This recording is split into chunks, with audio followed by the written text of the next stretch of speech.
Assalamualaikum warahmatullahi wabarakatuh.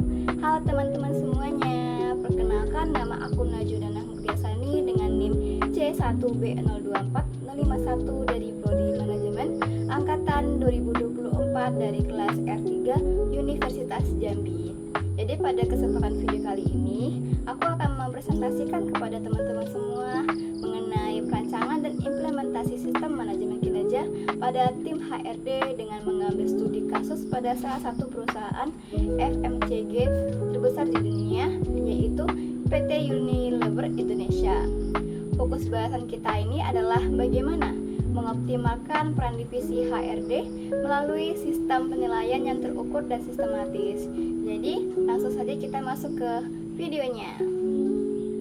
Jadi kita masuk ke slide pertama, yakni judul dari presentasi yang akan saya sampaikan, yakni perancangan dan implementasi sistem manajemen kinerja tim HRD dari PT Unilever Indonesia. Jadi fokus bahasan kita kali ini adalah bagaimana mengoptimalkan peran divisi HRD melalui sistem penilaian yang terukur dan sistematis. Baik, kita beralih ke slide selanjutnya mengenai profil organisasi.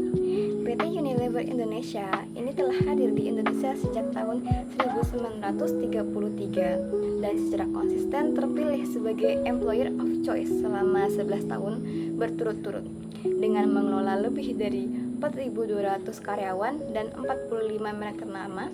Divisi HRD di Unilever memegang peranan vital dalam mengelola seluruh siklus hidup karyawan, yang dimana ini dimulai dari rekrutmen hingga hubungan industrial, demi memastikan setiap strategi SDM ini selaras dengan target bisnis perusahaan yang sangat dinamis.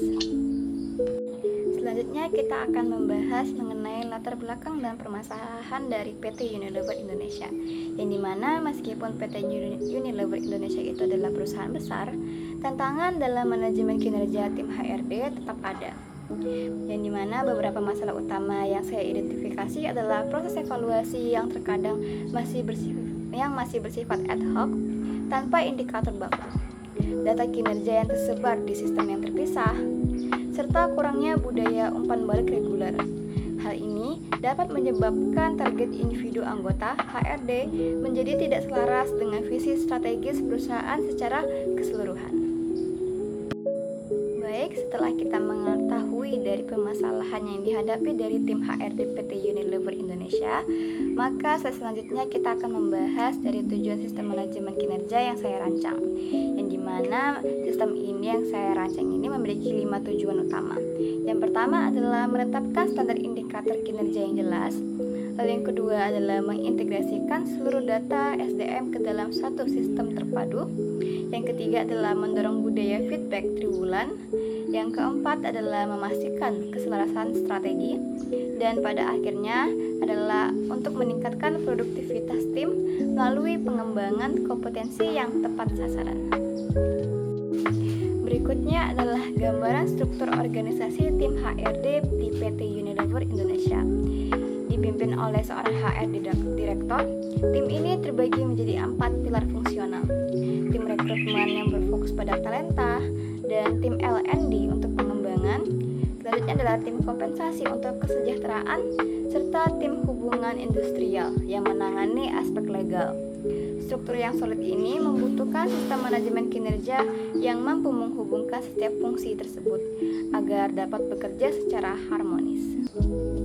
Selanjutnya kita masuk ke slide framework, yang dimana dalam perancangan sistem manajemen kinerja tim ini saya menggunakan pendekatan gabungan antara OKR dan KPI. OKR atau Objective and Key Results ini digunakan untuk menetapkan tujuan kualitatif yang ambisius dan inspiratif, seperti menjadi tim HRD yang terbaik di industri. Sementara itu, KPI atau Key Performance Indicators ini berperan sebagai metrik kuantitatif harian untuk memantau operasional tim secara presisi berdasarkan data dari sistem HRIS pada perusahaan. Baik, kita beralih ke slide selanjutnya, yakni mengenai simulasi ilustratif dari KPI utama tim HRD PT Unilever Indonesia yang saya rancang. Di sini kita dapat melihat simulasi KPI utama tim HRD untuk periode 2026. Metrik Metrik yang diukur mencakup aspek kecepatan rekrutmen atau time to hire, tingkat retensi karyawan, hingga skor kepuasan karyawan. Ini mana perlu saya sampaikan bahwa angka-angka metrik operasional ini merupakan simulasi ilustratif untuk kebutuhan akademik. Mengingat data granular terkait performa internal perusahaan itu bersifat rahasia dan tidak dipublikasikan secara umum. Untuk slide selanjutnya yakni tahapan implementasi sistem, yang dimana implementasi sistem ini direncanakan berlangsung dalam siklus 1 tahun yang terbagi menjadi 5 tahap, dimulai dari fase perencanaan dan benchmarking di 2 bulan pertama, dilanjutkan dengan perancangan indikator kinerja, pengembangan teknis integrasi sistem, dan selanjutnya adalah peluncuran penuh di bulan ke-7, dan diakhiri dengan evaluasi tahunan untuk meninjau pencapaian serta melakukan penyesuaian target untuk tahun berikutnya. Baik, slide berikutnya yakni simulasi ilustratif dari hasil dan evaluasi kinerja tim HRD.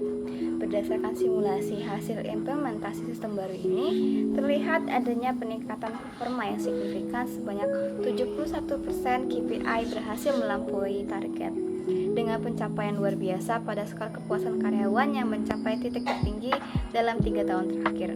Selain itu, tingkat turnover karyawan juga berhasil ditekankan hingga 18%. Yang dimana ini menunjukkan bahwa intervensi HRD melalui sistem manajemen kinerja ini memberikan dampak positif yang nyata.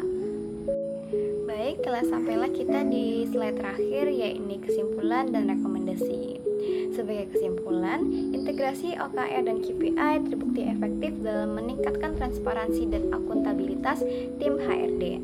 Untuk langkah kedepannya, saya merekomendasikan agar sistem ini diperluas ke seluruh divisi perusahaan dan mulai mengimplementasikan dashboard berbasis AI untuk memprediksi tren kinerja secara real time, sehingga pengambilan keputusan bisa dilakukan dengan lebih cepat dan akurat.